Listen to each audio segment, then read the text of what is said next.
Kamu punya nggak teman yang pernah kesurupan? Atau temanmu ngaku-ngaku pernah lihat hal-hal mistis atau hantu? Atau kamu pernah melihat orang yang melepaskan ayam jantan merah sebagai imbalan kepada hantu?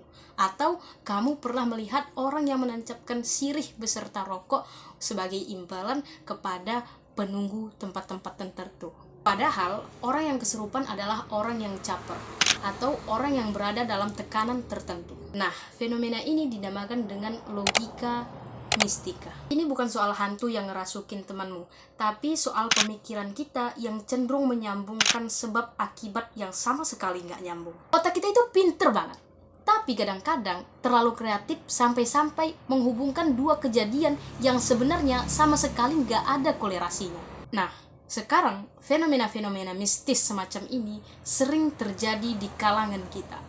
Contoh, ketika kamu sedang mengalami migrain, pening, meriang, atau badanmu yang kurang sehat, kamu akan dikatakan diganggu jin atau hantu atau hal-hal gaib semacamnya.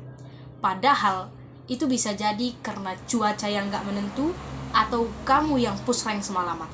Dan mirisnya, alih-alih membawa ke rumah sakit atau apotik, puskesmas, dan segala macam, orang-orang akan memilih membawa kepada dukun.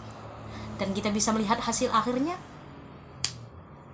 kamu akan dikatakan diganggu oleh jin. Begitu terus polanya, berputar-putar dari dulu sampai sekarang. Logika mistika itu ibarat jalan pintas untuk orang-orang yang malas berpikir. Mereka yang malas berpikir nggak perlu repot-repot mencari penyebab yang logis dan masuk akal terhadap permasalahan yang mereka alami. Mereka akan berpikir secara instan bahwa sesuatu kesalahan yang terjadi di dalam hidup mereka adalah penyebab hantu.